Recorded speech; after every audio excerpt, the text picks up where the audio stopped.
الحمد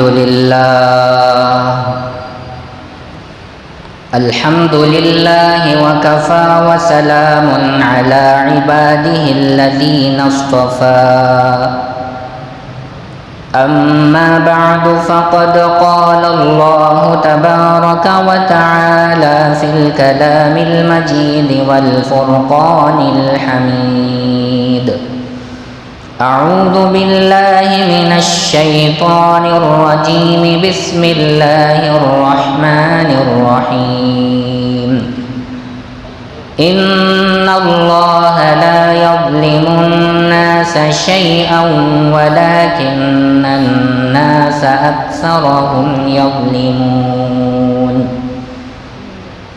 وقال النبي صلى الله عليه وسلم الظلم ظلمات يوم القيامة وقال عليه الصلاة والسلام الراحمون يرحمهم الرحمن ارحموا من في الأرض يرحمكم من في السماء أو كما قال عليه الصلاة والسلام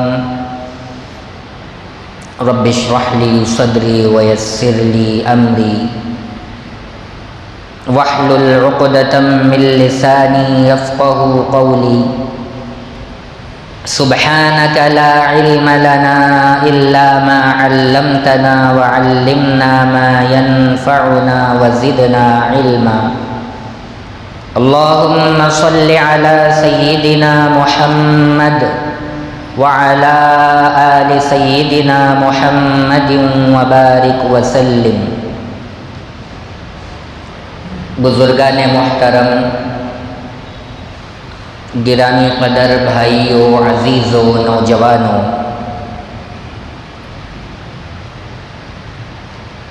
اللہ تبارک و تعالی نے اس دنیا میں ہر انسان کو کچھ طاقتیں، کچھ قوتیں اور کچھ حوصلے عطا فرمائے ہیں، اور اللہ تبارک و تعالی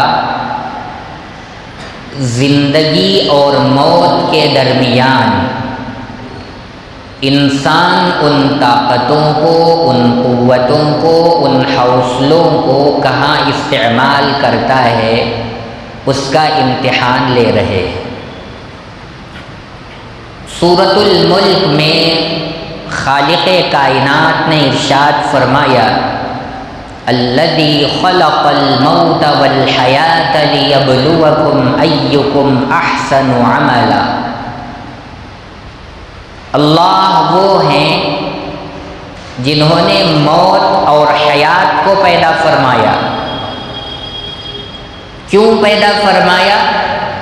لیبلوکم ایکم احسن عملا، تاکہ وہ تم کو آزمائے کہ تم میں کون اچھے عمل کر کے آتا ہے، کس کے اعمال اچھے ہوں گے، اس کی آزمائش کے لیے اللہ تعالیٰ نے موت اور حیات کو پیدا فرمایا ہے۔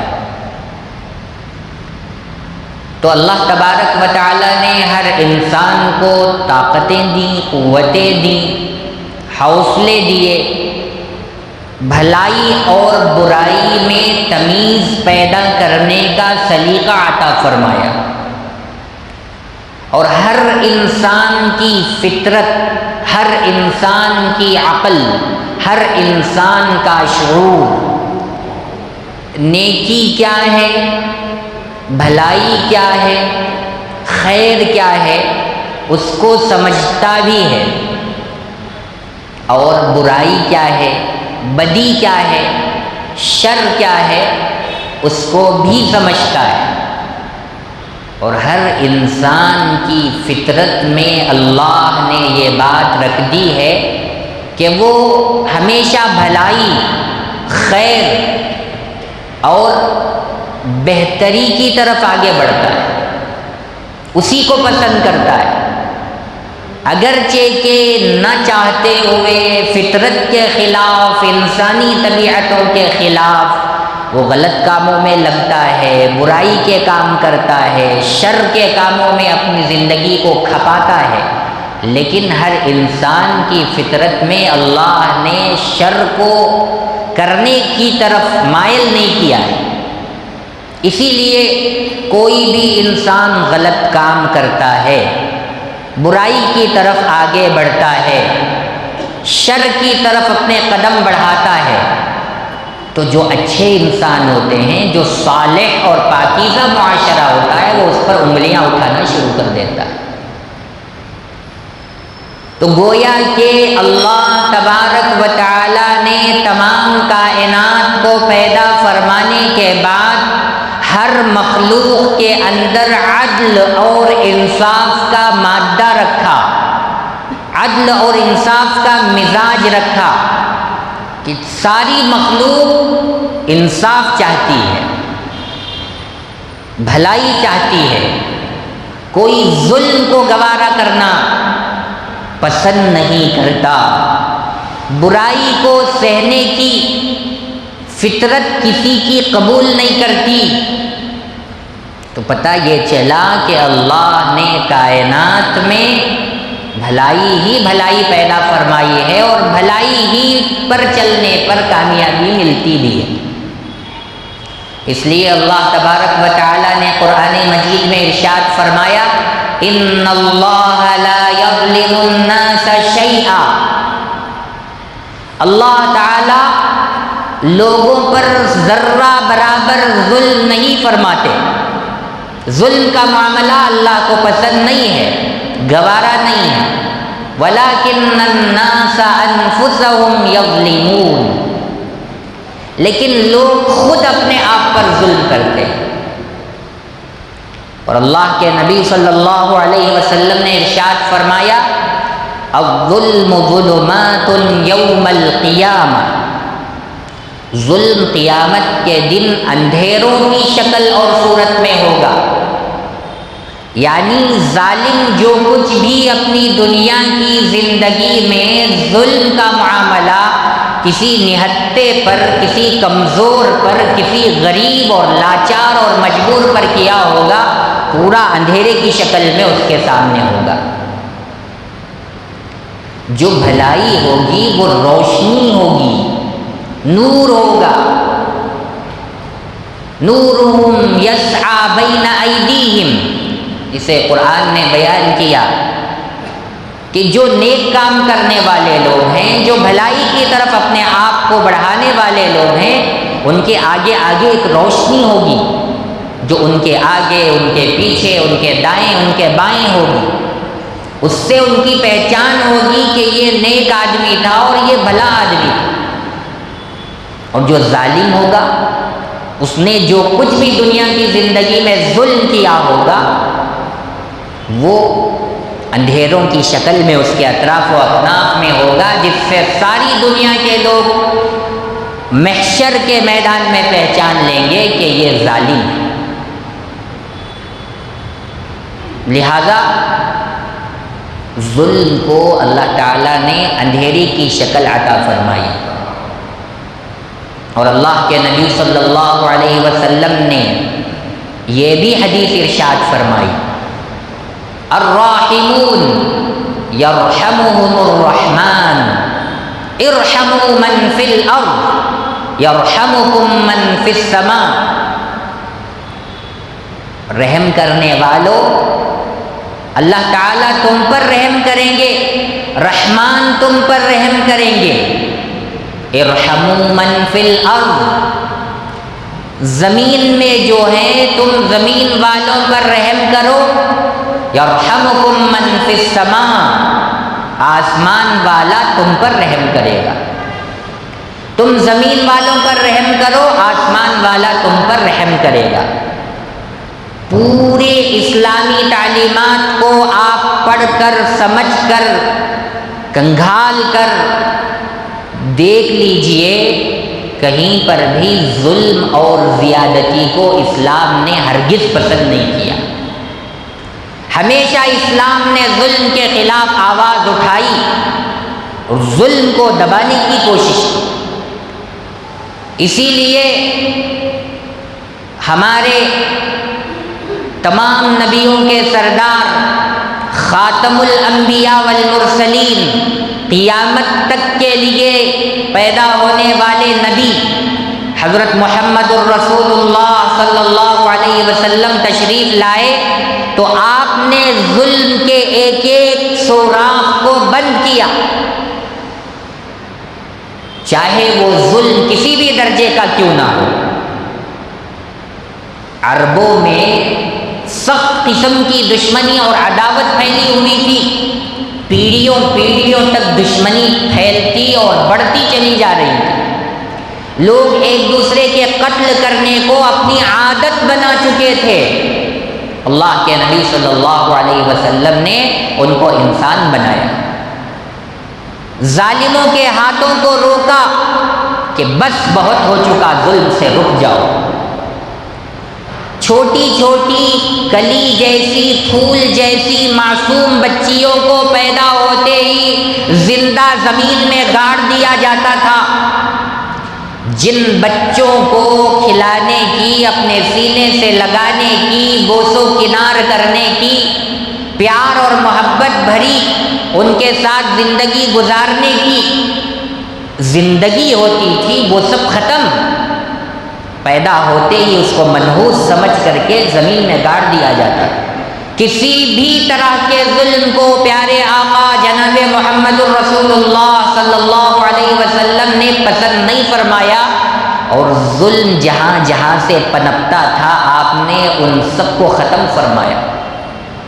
تو اسلام سراپا انصاف کا، عدل کا اور رواداری کا، ایک دوسرے کے حقوق کو ادا کرنے کا، ایک دوسرے کی غلطیوں کو معاف کرنے کا، ایک دوسرے پر رحم و کرم کرنے کا، یہ سبق دینے والا مذہب اسلام ہے۔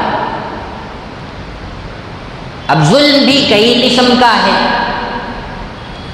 ایک ظلم جس کو اللہ تبارک و تعالی نے بہت بڑا ظلم قرار دیا، ان الشرک لظلم عظیم، اللہ کے ساتھ، اللہ کی الوہیت میں، اللہ کی وحدانیت میں، اللہ کی بڑائی اور کبریائی میں کسی اور کو پارٹنر اور شریک بنانا، یہ سب سے بڑا ظلم ہے۔ قرآن نے بیان کیا ان الشرک لظلم عظیم، اللہ کے ساتھ کسی کو عبادت میں شریک کرنا، اللہ کی ذات و صفات میں شریک کرنا، یہ سب سے بڑا ظلم ہے۔ اور دوسرا ظلم انسانیت کے ساتھ ہے، کسی کا مال ناحق دبا لینا، کسی پر خواہ مخواہ ناحق ہاتھ اٹھانا، اس کی زمین دبا لینا، اس کا مال چھین لینا، حقوق ادا نہ کرنا، ماں باپ کے اوپر اولاد کے حقوق ہیں، ماں باپ نے اولاد کا حق نہیں ادا کیا، ظلم ہے۔ اولاد کا ماں باپ کے اوپر حق ہے، حقوق ہیں، اولاد نے ماں باپ کے حقوق میں کمی کوتاہی کی، ظلم ہے۔ ایک باپ کے 4 بچے ہیں، 4 بچیاں ہیں، ماں باپ نے 2 بچوں اور 2 بچیوں کے ساتھ ایک سلوک کیا، اور 2 بچے 2 بچیوں کے ساتھ ان کا حق مارا، سب کے ساتھ برابری کا معاملہ نہیں کیا، ظلم ہے۔ آقا نے اپنے ماتحتی میں کام کرنے والے نوجوان اور کام کرنے والے مزدور کے ساتھ ظلم کا معاملہ کیا، اس کا حق دبایا، اس کی اجرت صحیح سے نہ دی، ظلم ہے۔ ظلم نام ہے وضع الشیء فی محل غیرہ، کسی چیز کو اس کی جگہ پر نہ رکھنا، یہ ظلم ہے۔ ہم لوگوں نے بس اتنا سمجھا ہے، کسی کا مال دبا لیا، کسی پر ہاتھ اٹھا دیا تو یہ ظلم ہے۔ آج اس لحاظ سے ہماری پوری مسلم کمیونٹی اپنے گریبان میں جھانک کر دیکھے، تنہائی میں بیٹھ کر اپنا محاسبہ کرے، اپنی زندگی کے اپنے اخلاق کو کاؤنٹ کرے تو ہر آدمی ظالم نکل آئے گا۔ ہر آدمی ظلم کی فہرست میں اپنا نام درج کرائے بغیر نہیں رہ سکے گا۔ کوئی اپنے ماں باپ پر ظلم کر رہا ہے، کوئی ماں باپ اپنی اولاد پر ظلم کر رہے ہیں، کوئی شوہر اپنی بیوی کا حق ادا نہیں کر رہا ہے، کوئی بیوی اپنے شوہر کا حق ادا نہیں کر رہی ہے، اور جو کسی کی ماتحتی میں کام کرنے والے ہیں وہ خیانت کا معاملہ کر رہے ہیں، جو مالک اور اونر بنے ہوئے ہیں، باس بنے ہوئے ہیں، وہ اپنے نیچے کام کرنے والوں کو اور اپنے غلاموں کو، اپنے ماتحتوں کو ظلم کا شکار بنا رہے ہیں، ان پر زیادتی کر رہے ہیں، ان کو جتنے پیسے دینے ہیں، جتنی اجرت دینی ہے وہ نہیں دے رہے ہیں۔ کوئی مالک کے اوپر ظلم کر رہا ہے، کوئی اپنے آقا کے اوپر ظلم کر رہا ہے، آقا غلام کے اوپر، غلام اپنے آقا پر ظلم کر رہا ہے۔ تو اسلام نے ہر طرح کے ظلم کو ناجائز اور حرام قرار دیا۔ ایذائے مسلم حرام ہے، مسلمان کو تکلیف دینا یہ حرام ہے۔ اور اللہ کے نبی صلی اللہ علیہ وسلم نے کیا ارشاد فرمایا؟ المؤمن للمؤمن کالبنیان یشد بعضہ بعضا۔ ایک اینٹ کو دوسری اینٹ سے ملائے بغیر کوئی عمارت کھڑی نہیں ہو سکتی، کوئی بلڈنگ نہیں کھڑی ہو سکتی، کوئی گھر تعمیر نہیں ہو سکتا، کوئی مکان آباد نہیں ہو سکتا۔ اللہ کے نبی نے ارشاد فرمایا ایک ایمان والا دوسرے ایمان والے کے لیے ایک عمارت کی طرح ہے، یشد بعضہ بعضا، جس طرح ایک اینٹ دوسری اینٹ سے ملے بغیر عمارت کھڑی نہیں ہو سکتی، اسی طرح ایک مسلمان اپنے دوسرے مسلمان بھائی کے ساتھ اچھے اخلاق کا، اچھے کردار کا، اچھے کیریکٹر کا برتاؤ نہیں کرے گا، اسلام کی عمارت کھڑی نہیں ہو سکتی، دین پھل اور پھول نہیں سکتا، آگے بڑھ نہیں سکتا۔ اور کیا فرمایا؟ اذا اشتکا عینہ اشتکا کلہ، ایک مسلمان دوسرے مسلمان کے لیے ایک جسم کی طرح، ایک بدن کی طرح ہے۔ اگر کسی کے آنکھ میں تکلیف ہوتی ہے تو پورے جسم سے درد کی آوازیں نکلتی، ہا ہا ہا کرتا ہے، آہ آہ کرتا ہے، حالانکہ آنکھ کو تکلیف ہے، زبان سے آہیں نکل رہی ہیں، پورے جسم کو بے چینی اور بے قراری ہو رہی ہے۔ مطلب کیا ہے کہ جسم پورا ایک ہے، اسی جسم کا ایک حصہ آنکھ ہے، ایک حصے کو تکلیف ہوگی تو پورے جسم میں بے چینی ہوگی، اس درد کا اظہار پورے جسم سے ہوگا۔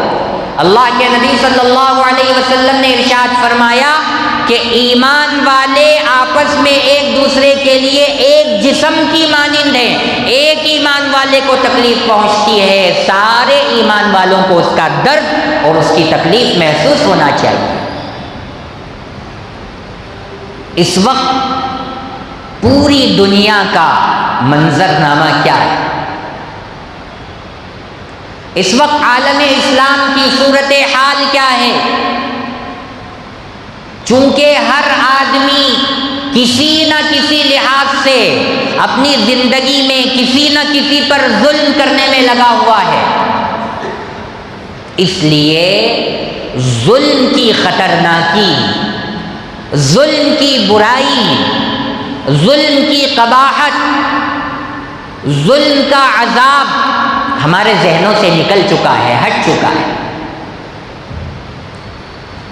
اور ہمارے سینے میں جو دل ہے اسے ظلم کو نہ برداشت کرنے کا عادی بننا چاہیے، کسی پر زیادتی کو برداشت نہ کرنے کا عادی بننا چاہیے، کسی پر بھی ہونے والے ظلم کو برداشت نہ کرنے کا سلیقہ اپنے اندر پیدا کرنا چاہیے. یہ چیزیں ختم ہو گئی. بلکہ جہاں پر ظلم ہوتا ہے، ظالم اگر مضبوط ہو، ظالم کے ہاتھ میں ہتھیار ہو، ظالم کے ہاتھ میں تلوار اور بندوق ہو، تو سارے بزدل بن کر کے وہاں سے بھاگنے کو اپنا سب سے بڑا سلیقہ اور طریقہ سمجھتے ہیں، اپنی سب سے بڑی بہادری اور شجاعت اور دلیری سمجھتے ہیں. وہاں ظلم کے ہاتھ کو روکنے کے لیے کوئی آگے بڑھتا ہوا نظر نہیں آتا.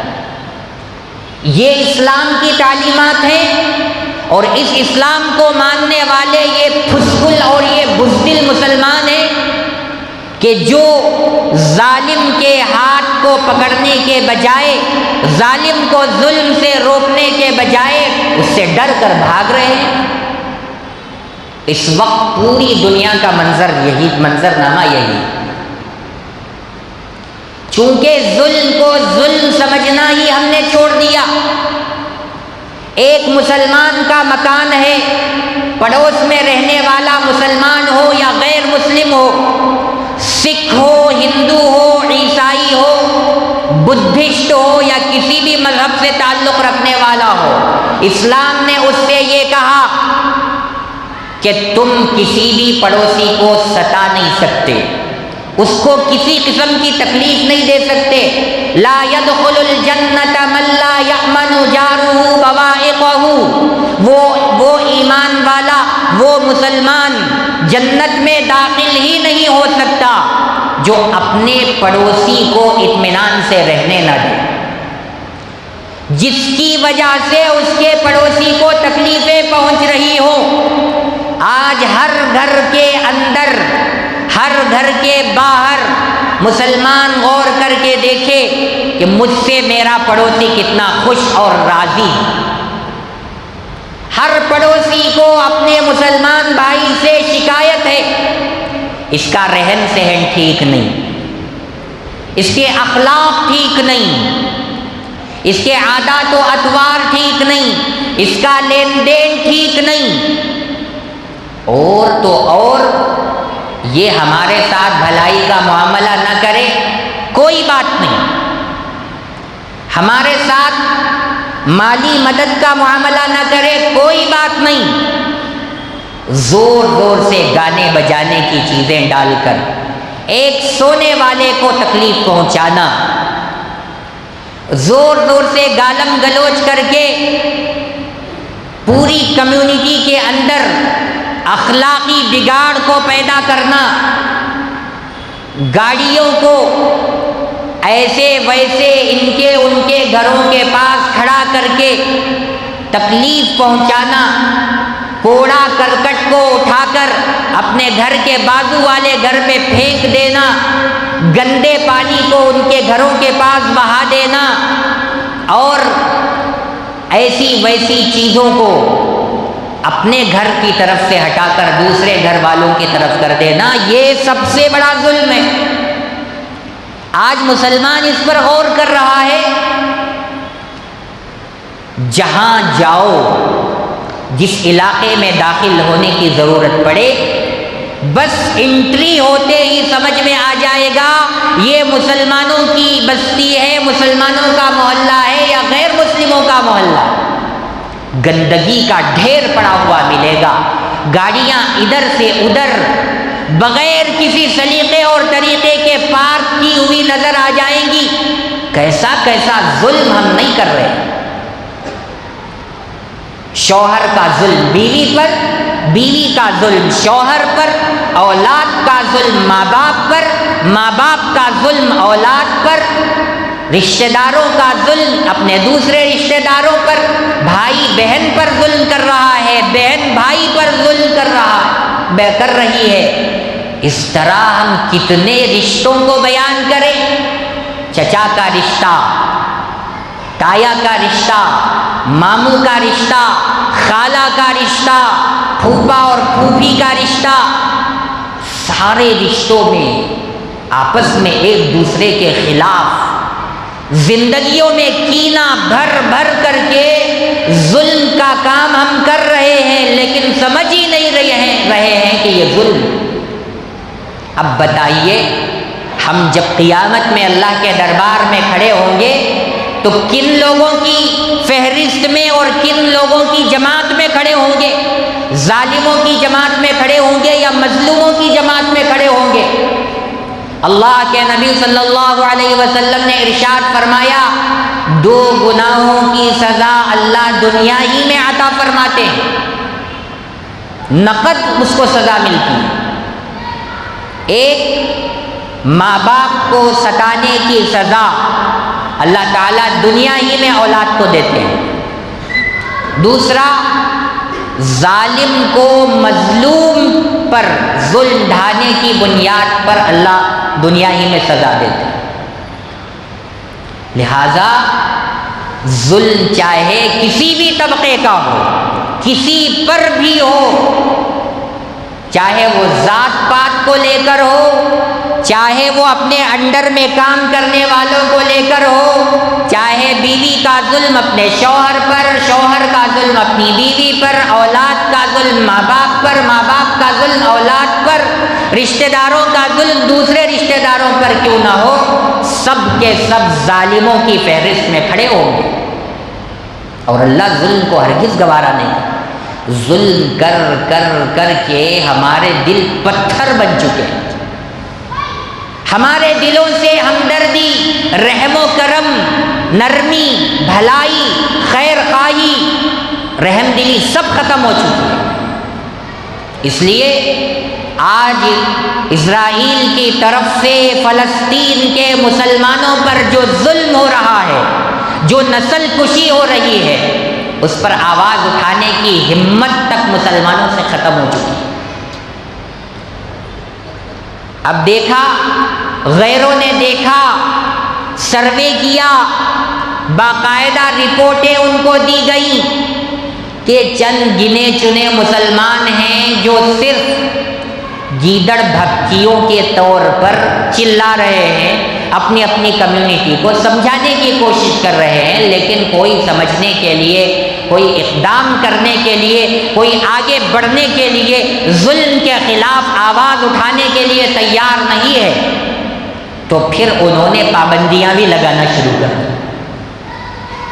دہلی کی گورنمنٹ نے باقاعدہ اپنے سرکولیشن میں، گورنمنٹ کے لیٹر میں باقاعدہ حکم نامہ جاری کیا کہ کوئی مسجد کا امام مسجد میں دعا کے لیے یا بیان کے دوران میں فلسطین کا نام نہ لے، اگر لے گا اس کو قید کر دیا جائے گا، اس پر قانون کی بالادستی ہوگی، اسے قانون اپنی گرفت میں لائے گا، اپنی پکڑ میں لائے گا۔ مسلمان اتنا کمزور ہو گیا کہ انسانیت کے حق میں وہ اپنی آواز تک بلند نہیں کر سکتا۔ پھر یہ ملک کس کام کے لیے بنا ہے؟ اس ملک کا کانسٹیٹیوشن ہر ایک انسان کو اپنی آزادی کی اجازت دیتا ہے، اپنے آپ کو فریڈم رہنے کی اجازت دیتا ہے۔ پھر یہ کیسا ہم کو مقید کیا جا رہا ہے کہ ہم اپنے مسلمان بھائیوں کے لیے انسانیت کے خلاف ہونے والے انسانیت سوز مظالم کے لیے اپنی آواز کو تک بلند نہیں کر سکتے۔ اس کا مطلب یہ ہے کہ انصاف کی آواز اٹھانے والوں کو دبایا اور کچلا جا رہا ہے کہ کل کے دن تمہارے اندر بھی ہم ظلم کو روا رکھنے کی کوشش کریں گے، ہم ماب لنچنگ کے نام سے مسلمانوں کو ہجوم کے دوران میں ہم اسے ختم کر دیں گے، پیٹ پیٹ کر، مار مر کر کے اس کو موت کی نیند سلا دیں گے، اور ظالم کا ظلم حد سے زیادہ سر سے اوپر ہو جائے گا، تب بھی تم کو پر مارنے کی اجازت نہیں ہے۔ دم دبا کر خاموشی سے بیٹھے رہنے ہی میں تمہاری عافیت ہے۔ اگر یہ معاملہ پھلتا گیا، پھولتا گیا، مسلمانوں کے ساتھ عزم، حوصلہ، بلندی اور شجاعت و بہادری ختم ہو گئی. ایسی آوازوں کو مسلمانوں نے دبانے کی کوشش نہیں کی. تو پھر مسئلہ یہی ہوگا کہ ہم مارتے رہیں گے، تم مرتے رہو، کوئی آواز نہ اٹھائے. اسی کا یہ سیمپل ہے، پورا یہی ٹرائل کیا جا رہا.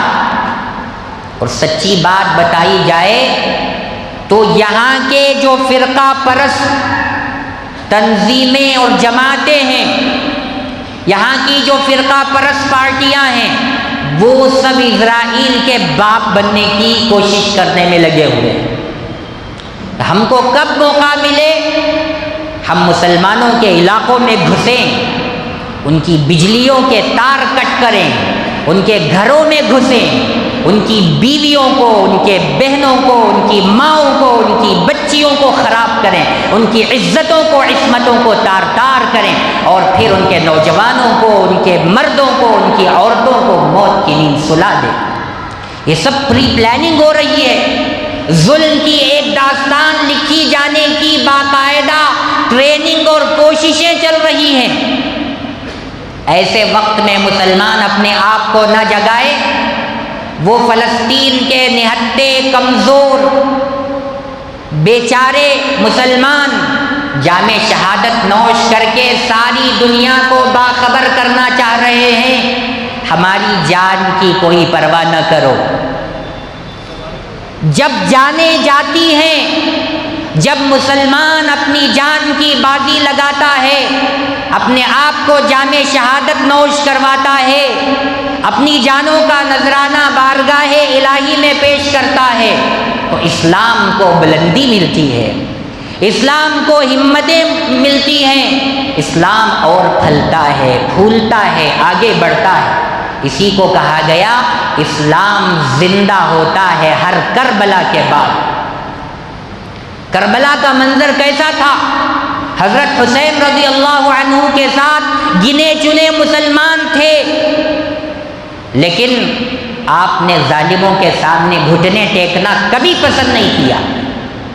اپنی اولاد کو، اپنی جان کو، اپنے پورے رشتہ داروں کو ظالموں کے سامنے جھکنے نہیں دیا. اپنی جان کو جان آفری کے سپرد کر دی اور بتلایا کہ رسول اللہ کی اولاد کبھی بزدل اور بے غیرت اور بے حمیت نہیں ہو سکتی. وہ ہمیشہ بہادری کا مظاہرہ کرتی ہے. دشمن کے سامنے کبھی جھکنا اور گھٹنے ٹیکنا اس کے خون میں نہیں ہے. پھر کیا ہوا؟ پوری دنیا میں اسلام پھیلا. حضور اکرم صلی اللہ علیہ وسلم جب دنیا میں تشریف لائے تھے، چھپ چھپ کر کے اسلام کی دعوت دی جا رہی تھی. کافر اتنی زیادہ تکلیفیں پہنچا رہے تھے. پھر حضرت عمر رضی اللہ عنہ نے ایمان قبول کیا، کھڑے ہو کر کے کافروں کے جم گھٹے میں کہا، کوئی آدمی اپنی ماں کا دودھ پینے والا ہو، اپنی بیوی کو بیوہ اور اپنے بچے کو یتیم کرنا چاہتا ہو، تو وہ آج کے بعد سے مسلمانوں سے ٹکر لے، مقابلہ لے. کسی کے اندر ہمت نہیں تھی کہ انگلیوں پر گنے چنے جانے والے مسلمانوں کے ساتھ مقابلہ کرے، ان کے ساتھ ٹکر لے. پھر دیکھتے دیکھتے حجاز مقدس سے، عرب کی چھوٹی سی سرزمین سے، پہاڑوں اور ٹیلے والی سرزمین سے نکل کر پورے یورپ تک اسلام پھیلا. مسلمانوں نے اسلام کے جھنڈے گاڑ دیے. 22 لاکھ مربع میل سے زیادہ پر اسلام کی حکومت چھا گئی. یہ حضرت عمر فاروق رضی اللہ عنہ کا دور ہے. اور آج پوری دنیا اور یہ یہودی، یہ نصرانی، یہ پارسی اور یہ ہندو، یہ بدھسٹ اور یہ سکھ، سارے مل کر کے مسلمانوں کو اور اسلام کو بدنام کرنے کی، داغدار کرنے کی ناپاک سازشیں، پلاننگ اور کوششیں کر رہے ہیں کہ مسلمان ہی دہشت گرد ہوتا ہے. اسلام دہشت گردی کو پھیلانے والے مذہب کا نام ہے. جہاں بھی آتنکوادی کو پکڑو، اسے مارو، اسے پیٹو. پھر اس سے بیان لو تو وہ کہے گا کہ میں مسلمان ہوں۔ ساری دنیا کو باور کرانے کی، معلوم کرانے کی کوشش کر رہے ہیں کہ اسلام کی فطرت میں دہشت گردی رکھی ہوئی ہے۔ ہم تاریخ کی کتابیں پلٹ کر دیکھیں، ہسٹری پڑھ کر دیکھیں، ہم کو پتہ چلے گا کہ مذہب اسلام اور مسلمان ظالم ہیں، یا پھر اسلام کو بدنام کرنے والے، دنیا میں پائے جانے والے دوسرے مذاہب ظلم کرنے والے ظالم اور دہشت گرد۔ حضرت عمر فاروق رضی اللہ عنہ اپنے زمانہ خلافت میں ملک شام کو تشریف لاتے ہیں، اور آپ کی بادشاہت میں، آپ کی خلافت میں القدس کی سرزمین، بیت المقدس کی سرزمین، فلسطین کی سرزمین، شام کی سرزمین آزاد ہوتی ہے، مسلمانوں کے قبضے میں آتی ہے، مسلمانوں کی زیر حکومت آتی ہے۔ پورے قضیہ فلسطین میں بیت المقدس کے فیصلے میں آپ کو ایک آدمی کے مرنے کی خبر نہیں ملے گی، ایک بچے کی بلبلاہٹ کی، رونے کی، سسکنے کی آواز نہیں ملے گی، ایک بوڑھے کمزور کی اور ایک ماں کی، ایک بہن کی، ایک بیٹی کی جان لینے کی خبر نہیں ملے گی۔ اگر اسلام ظالم ہوتا، مسلمان ظالم ہوتا، تو لاشوں کے لاشیں بچھا دی جاتی بیت المقدس پر قبضہ جمانے کے لیے۔ حضرت عمر فاروق رضی اللہ عنہ اپنی فوج کو، اپنے لاؤ لشکر کو بھیج دیتے، جاؤ عیسائیوں سے لڑو، ان کی ماؤں کو، ان کی بہنوں کو، ان کے بچوں کو، ان کے جوانوں کو، ان کے مردوں کو، ان کی عورتوں کو، سب کو مار ڈالو۔ لیکن پوری تاریخ اور ہسٹری اٹھا کر دیکھو، عیسائیوں کی کتابیں جو لکھی ہوئی ہیں ان کی ہسٹری کو کنگال کر دیکھو، حضرت عمر فاروق رضی اللہ عنہ نے اس شان کے ساتھ میں فلسطین کو آزاد کیا کہ ایک آدمی کا خون بھی نہیں بہا۔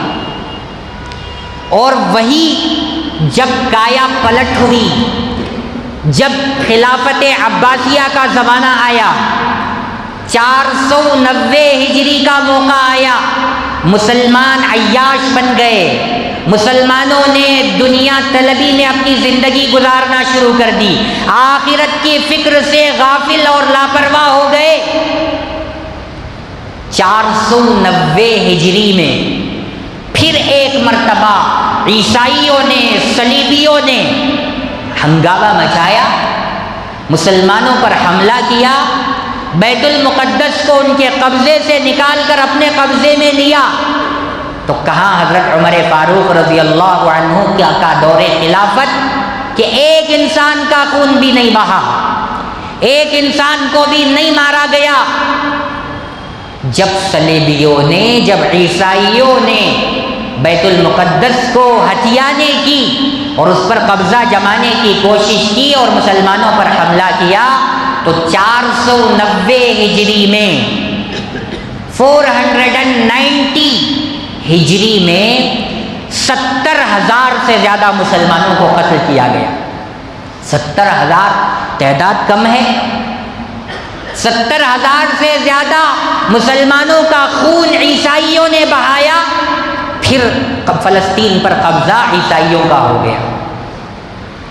پھر اس کے 100 سال، 150 سال کے بعد 583 ہجری میں، سن 1187 عیسوی میں حضرت سلطان صلاح الدین ایوبی رحمۃ اللہ علیہ نے پھر دوبارہ عیسائیوں پر حملہ کیا، اور آپ نے فلسطین پر، بیت المقدس پر ناجائز قبضے کے خلاف اپنی آواز کو بلند کیا، مسلمانوں کی فوج اور لاؤ لشکر کو لے کر آگے بڑھے۔ حضرت سلطان صلاح الدین ایوبی رحمۃ اللہ علیہ، وہ بہادر، وہ دلیر، وہ شجاعت والا مرد آہن، اگر چاہتا تو تو 490 ہجری میں عیسائیوں نے 70,000 مسلمانوں کا بلکہ اس سے زیادہ مسلمانوں کا خون بہایا تھا. اس کا بدلہ برابر لیتے بلکہ اس سے بھی زیادہ بدلہ لیتے. ہونا تو یہ چاہیے تھا. لیکن سن 1187 عیسوی میں حضرت سلطان صلاح الدین ایوبی رحمۃ اللہ علیہ نے پورے شام میں، پورے ارض مقدس میں، پورے فلسطین میں یہ اعلان کرایا کہ جو اپنے دروازے بند کر لے اس پر ظلم نہیں ہوگا. جو ہتھیار نہ اٹھائے اسے نہیں مارا جائے گا. جو کمزور ہیں، جو عورتیں ہیں، جو بچے ہیں، جو بوڑھے ہیں، ان پر ہاتھ نہیں اٹھایا جائے گا. سب کو عام معافی کا اعلان حضرت سلطان صلاح الدین ایوبی رحمۃ اللہ علیہ نے فرمایا. اللہ تعالی نے اس نیک دل خلیفہ بادشاہ سلطان صلاح الدین ایوبی جو جنگ کے میدان میں اپنے لشکر کو اپنی فوج کو جھونکنے سے پہلے رات کی تنہائی میں اٹھ کر کھڑے ہو کر تہجد کی نماز میں اپنے پروردگار کو سسکیاں لے لے کر پکارتا تھا اور آہوں بھری دعاؤں کے ذریعے سے اللہ کی مدد مانگتا تھا. جب صبح میں وہ لشکر کے درمیان میں گھس کر میدان جنگ میں قدم رکھتا تھا تو فتح اور کامیابی اس کا مقدر ہو کر اس کے قدم چومتی تھی. دیکھتے دیکھتے وہ سارے مسلمانوں کی صفوں کو آگے بڑھاتا ہوا، کامیابی کے جھنڈے لہراتا ہوا سب کو فتح اور کامیابی سے ہمکنار کرتا تھا. آج پھر ایک دوسری مرتبہ پوری دنیا دوسرے سلطان صلاح الدین ایوبی کے انتظار میں ہے. ہم لوگ خواب غفلت میں، سونے میں، مستیاں کرنے میں، عیاشیاں کرنے میں لگے ہوئے ہیں اور یہ سوچ رہے ہیں کہ عرب کے حکمران اٹھیں گے، یہ اسرائیل کے خلاف اپنی آواز کو بلند کریں گے، اسرائیل کے خلاف پابندیاں لگائیں گے اور آنکھیں دکھائیں گے. ایسا بالکل بھی نہیں ہے کہ ساری دنیا کے لوگ خاموش تماشائی بن کر بیٹھے ہوئے تماشا دیکھ رہے ہیں. ہرگز تماشا نہیں دیکھ رہے ہیں. سب کو اللہ نے عقل دی ہے، سمجھ دی ہے اور سب انتہائی شاطر، چالاک، ہوشیار اور باخبر ہیں. سچی بات یہ ہے کہ سب بزدل ہیں، پھسڈی ہیں اور ایک نمبر کے دلال ہیں، ایجنٹ ہیں. یہودیوں کے، نصرانیوں کے، اسرائیلیوں کے دوست ہیں. ان کے ہاتھ میں ہاتھ ملا کر کے اپنی پالیسیوں کو آگے بڑھا کر اپنے دنیا کی مفاد میں، اپنے دنیا کی اکانومک کو، اپنے کنٹری کے اکانومک کو بڑھانے کے لیے، اگریمنٹ پر سائن کرنے کے لیے بے چین اور بے قرار ہیں. سعودی عرب بھی ایک نمبر کا ایجنٹ ہے. وہاں ہمارے مسلمان بچے روزانہ شہید کیے جا رہے ہیں. مسلمان ماؤں اور بہنوں کی عزتیں تار تار کی جا رہی ہیں. حالت یہاں تک اتنی خطرناک صورتحال ہے کہ وہاں جہاں بمباری ہوتی ہے پوری بلڈنگ کی بلڈنگ بیٹھ جاتی ہے. انسانوں کو نکالنے نہیں ہو رہا ہے، ملبے سے لاشوں کو نکالا نہیں جا سک رہا ہے. وہاں کی گورنمنٹ ہاتھ اٹھا رہی ہے کہ ہم شہیدوں کو گننے کی اہلیت نہیں رکھتے. پوری دنیا کا عالمی میڈیا، انٹرنیشنل میڈیا 14,000 15,000 مسلمانوں کی شہادت کی خبریں دے رہا ہے. حالانکہ تعداد اس سے بھی بہت زیادہ ہے، اس سے بھی بہت زیادہ ہے. اور کمینے، عیاش اور سب سے بڑے ظالم، حرام خور اور فتین لوگ عرب کے حکمران یہاں پر سنیما ہال بنانے میں، یہاں سے پوری دنیا سے مسلمان اتنی پاک دلی سے، عظمت سے، احترام سے، تقدس سے اپنی زندگی کا بہت قیمتی پیسہ جمع کر کے حج کرنے کے لیے، عمرہ کرنے کے لیے، اللہ کے اس مقدس گھر کا دیدار اپنی زندگی میں ایک مرتبہ کرنے کے لیے اپنے خون پسینے کی کمائی کو اکٹھا کر کے وہ جاتا ہے لاکھوں روپے خرچہ کر کے، اور سعودی گورنمنٹ عمرے اور حج کے پیسے اور دوسرے پیسے لے کر کے اسرائیل کی مدد میں لگا ہوا۔ اگر وہ اور اس کے حلیف کنٹریز، چاہے وہ مصر ہو، عراق ہو، ایران ہو، ترکی ہو، اردن ہو، اور جتنی لبنان ہو، سارے کنٹریز، یہاں تو اللہ نے قدرتی طور پر پیٹرول کو زمین سے نکالا ہے، قدرتی طور پر زمین سے پیٹرول نکل رہا ہے، اور اسرائیل جن ڈرون طیاروں کے ذریعے سے اور جن جنگی جہازوں کے ذریعے سے جس فیول کو استعمال کر کے، جس پیٹرول کو استعمال کر کے نہتے معصوم فلسطینی مسلمانوں کی جانوں کے لیے سب سے بڑا دشمن بنا ہوا ہے، اور روزانہ پانی کے بارش کے قطروں کی طرح وہ بموں کی برسات کر رہا ہے، وہ کس کے فیول سے چل رہی ہیں؟ جنگی جہازیں، جنگی ڈرون طیارے کس کے پیٹرول سے چل رہی ہیں؟ اس وقت ساری دنیا کے سامنے پردہ فاش ہو چکا ہے، سارے ننگے ہو چکے ہیں، سب کا چہرہ کھل کر ظاہر ہو چکا ہے کہ کون منافق ہے اور کون مومن ہے۔ صرف بیان بازی سے کام چلنے والا ہے، صرف قانون جنرل اسمبلی میں، انٹرنیشنل اسمبلی میں تجویزیں پاس کر لینے سے کام چلنے والا ہے؟ اسرائیل کی حقیقت کیا ہے، اس کی طاقت کیا ہے، اس کی حیثیت کیا ہے؟ سارے عالم اسلام کو، اسلامک کنٹریز کو وہ آنکھ دکھانے کی طاقت رکھے، اس کی اوقات کیا ہے؟ لیکن سچی بات یہ ہے کہ سارے عرب حکمران، سارے عرب کنٹریز اسرائیل کا ساتھ دے رہے ہیں، اور پسے پردہ سب یہ کہہ رہے ہیں کہ تم بموں کی برسات کرو اور حماس کی تنظیم کو ختم کر ڈالو، صفحہ ہستی سے مٹا دو، پھر ہم ڈیل کریں گے، ہم بھی راج کریں گے، تم بھی راج کرو، عیاشیاں کریں گے۔ اگر ایسی بات نہ ہوتی تو سعودی کی جو مقدس زمین ہے، مکۃ المکرمہ، مدینۃ المنورہ، یہاں پر سعودی حکمرانوں نے باقاعدہ سنیما ہال بنائے، جوے کے اڈے قائم کیے گئے ہیں، باقاعدہ توپ پہن کر، رومال ڈال کر، داڑھی چھوڑ کر مسلمان مرد، مسلمان عورتیں جوا کھیل رہے ہیں، ہاتھوں میں بیئر ہے، شراب نوشی، سٹے بازی، اور باقاعدہ امریکہ سے، یورپ سے، برطانیہ سے، دوسرے ممالک سے ننگے کپڑے پہن کر ننگا ناچنے والی لڑکیوں کو لا کر ان کو باقاعدہ بڑے بڑے انعامات اور بڑے بڑے سونے اور چاندی کے زیورات پہنائے جا رہے ہیں، دیے جا رہے ہیں۔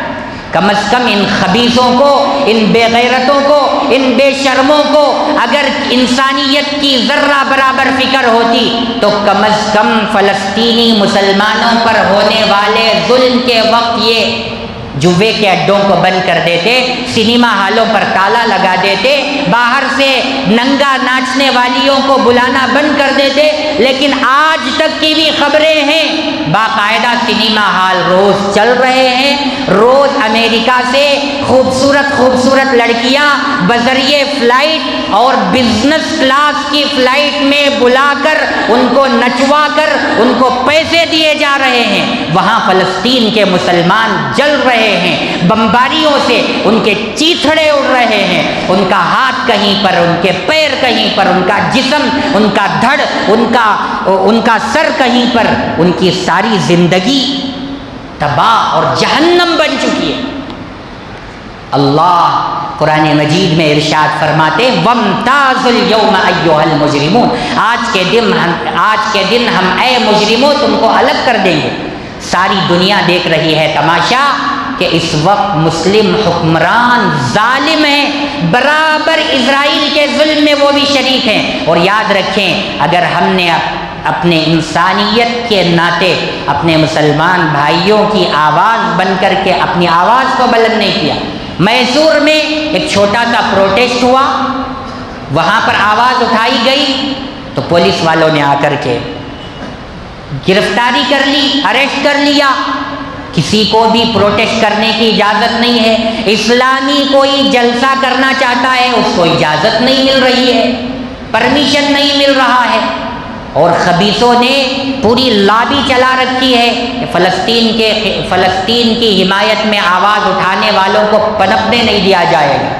اور دیکھا ہمارے انڈین مسلمانوں نے، پوری کمیونٹی نے، کہ ورلڈ کپ کا گیم کھیلا گیا گجرات کی سرزمین میں، اور وہاں پر آسٹریلیا کا ایک غیور، باہمت، باحوصلہ نوجوان، وہ بھی مسلمان نہیں، یا تو وہ عیسائی ہے یا یہودی ہے، اس نے ایسے کپڑے پہنے جو فلسطین کی حمایت میں تھے، ظالم اور دہشت گرد اسرائیل کی مخالفت میں تھے۔ اس میں لکھا ہوا تھا فری پیلسٹائن، اسٹاپنگ بامبنگ، ایسے الفاظ اس میں لکھے ہوئے تھے۔ اس نے ایک دم میدان میں کود دیا، اور ہمارے انڈیا کے ایک زبردست کھلاڑی سے آ کر اس نے ملاقات کی، اس سے اپنی محبت کا اظہار کیا۔ یہ پورے انڈیا کے، بھارت کے مسلمانوں کے، غیر مسلمانوں کے، اور لیڈران کے، ایم ایل اے کے، ایم پی کے، سی ایم کے، پی ایم کے منہ پر زوردار تماچا ہے جو اس نے لگایا، اور سب کو جگانے کی کوشش کی ہے کہ تم سب سو رہے ہو، ہم جاگ رہے ہیں۔ ہم نے کیا حق ادا کیا؟ ہم خود ظالم ہیں، اپنی کمیونٹی پر ظلم کر رہے ہیں۔ خدا را اپنے ظلم سے باز آنے کی ضرورت ہے۔ اپنے درمیان میں، اپنی کمیونٹی میں، اپنے دائرے میں رہ کر کے اپنے آپ کو ظلم سے بچائیے، اپنے اخلاق کو سدھاریے۔ ہمارے انڈر میں، ہماری ماتحتی میں جو لوگ ہیں، ان پر رحم و کرم کا معاملہ کیجیے، ان کے ساتھ بھائی چارگی کا، ہمدردی کا مظاہرہ کیجیے۔ یہ چھوٹے چھوٹے کام جب ہم کریں گے، کسی پر بھی ظلم کو روا نہیں رکھیں گے، تو پھر ہمارا دل بنے گا، ہمارے اندر انسانیت پیدا ہوگی۔ پھر ذرا سا کسی مسلمان کو کانٹا بھی چبھے گا، بام پڑنے کی تو دوسری بات ہے، ملبے میں دب جانے کی تو دوسری بات ہے، جان چلے جانے کی تو دوسری بات ہے، ان کی زمین، ان کی بلڈنگ، ان کی جان، ان کے رشتہ دار، ان کے ماں باپ، ان کا خاندان چلے جانے کی تو دوسری بات ہے۔ اگر کسی مسلمان کے پیر میں کانٹا بھی چبھتا ہے تو دوسرے مسلمان کو تکلیف ہوگی۔ کب؟ جبکہ وہ اپنے آپ کو ظلم سے روکے گا، اپنی ماتحتی میں رہنے والوں پر پیار کا، محبت کا، بھائی چارگی کا، رحم و کرم کا مظاہرہ کرے گا، تو پھر اللہ تعالیٰ اس کے اندر ہمدردی پیدا کریں گے۔ اللہ سے دعا ہے اللہ تعالیٰ ہم تمام کو عقل سلیم عطا فرمائے، ہم سب کو دین کی صحیح سمجھ عطا فرمائے، اور اللہ تبارک و تعالیٰ فلسطین کے مسلمانوں پر ہونے والے ظلم کو ختم فرمائے۔ ظالم کے ہاتھوں کو شکنجہ کس کر اللہ تعالیٰ ظالم کے ظلم سے اللہ تعالیٰ فلسطین کے مسلمانوں کو چھٹکارا عطا فرمائے، آمین۔ آخر میں ایک گزارش یہ ہے، جو میں نے گزشتہ جمعہ بھی آپ حضرات کو بتلایا تھا کہ ہماری مسجد کے تینوں اطراف میں باقاعدہ تعمیرات کا کام ہو رہا ہے، کمپاؤنڈ کا کام ہو رہا ہے، اور اس طرف عمارت بھی کھڑی ہونا ہے، باقاعدہ پارکنگ کا بھی نظام ہو رہا ہے، جس سے تمام مصلیان کرام کو گاڑیاں پارک کرنے میں بھی بہت ہی زیادہ سہولت ملے گی۔ اس وقت کیا کہا جائے، مسلمان اتنا ظالم ہو چکا ہے، گاڑیاں پارک کرنے کا سلیقہ نہیں ہے، جہاں چاہا اپنے باپ کی سرزمین سمجھ کر کے وہیں گاڑی کھڑی کر دی۔ برا مت سمجھیے، ہماری کمیونٹی دوسروں پر جو ظلم کر رہی ہے، ان پر جو ایفیکٹ ہو رہا ہے، جو ہمارے بد اخلاقی کی وجہ سے جو مسلمانوں سے، اسلام سے غیر مسلم دور ہوتے جا رہے ہیں، وہ چیزیں میں بتلا رہا ہوں۔ گاڑیاں پارک کرنے کا بالکل سلیقہ نہیں ہے، جہاں چاہا کھڑی کر کے چلے گئے، پورے لوگوں کو تکلیف ہوتی ہے. ایک آدمی گاڑی کھڑی کر رہا ہے، اس کے پیچھے سووں کی گاڑیاں کھڑی ہوئی، ایک کی وجہ سے کئی لوگوں کو تکلیف اٹھانا پڑ رہا ہے، جبکہ اسلام نے کہا کسی کو بھی تکلیف دینا حرام ہے. ہم لوگ تکلیف دے رہے ہیں، چھوٹے چھوٹے کاموں سے تکلیف دے رہے ہیں. نماز پڑھنے آ رہے ہیں، باہر گاڑی کھڑی کر دیے، اب اس کی وجہ سے پورا جام روڈ پر لگ گیا تو ہم نے ظلم کا کام کیا ہے. اور اس سے اسلام کو خوبصورتی نہیں ملے گی، اسلام پھلے گا پھولے گا نہیں، بلکہ اور بگڑے گا اور بدنامی ہوگی. اس لیے گاڑیوں کو صحیح طریقے سے کھڑا کرنے کی کوشش کیجئے، دل کو بڑا کیجئے، کسی موقع کی تلاش کر کے کسی اچھی جگہ گاڑیوں کو پارک کرنا سیکھیے، گاڑیاں اچھی جگہ پارک کیجئے کہ مجھ سے میری ذات سے کسی کو تکلیف نہ ہو. ایک جگہ گاڑی کھڑی کر دی، اب پیچھے آنے والے مجمع نے آواز ڈالی، کیوں یہاں گاڑی کھڑی کی، تم کو عقل نہیں ہے؟ تو مارنے مرنے کے لیے تیار ہو گئے. تیرے باپ کی سرزمین ہے، تیرے باپ کی جگہ ہے، تو نے نام لکھ رکھا ہے، باقاعدہ رجسٹریشن کیا ہے. ایسی باتیں، گندی گندی گالیاں، اور ماں باپ کی بہن کی گالیاں دیتے ہیں. پوری کمیونٹی جمع ہو جاتی ہے اور غلط آدمی کا ساتھ دینے میں لگ جاتے ہیں. میرے بھائیوں، ہم مجبور ہو گئے ہیں کہنے پر، ہماری حرکتیں، ہمارے اخلاق، ہماری عادتیں ایسی گر چکی ہیں کہ ہمیں مجبور ہو کر کہنا پڑ رہا. اس لیے خدارا بازار میں ہوں، گھر کے سامنے ہوں، دکان کے سامنے ہوں، یا کہیں بھی ہم تجارت کی غرض سے جائیں، رشتہ داروں کے یہاں جائیں، پورا خیال رکھ کر کے جائیں کہ ہم کو گاڑی کس طرح پارک کرنا ہے جس سے کسی کو تکلیف نہ ہو، کسی کو پریشانی نہ ہو، کسی کو پرابلم نہ ہو. ہو سکتا ہے کہ جہاں ہم گاڑی کھڑی کر کے جا رہے ہیں اور وہاں ٹریفک جام ہو رہی ہے، وہاں کوئی موت سے لڑ رہا ہو، وہاں ایمبولینس آ گئی ہو، اب اسے ارجنٹ پہنچانا ہو. تو میرے بھائیوں، اللہ کے فضل و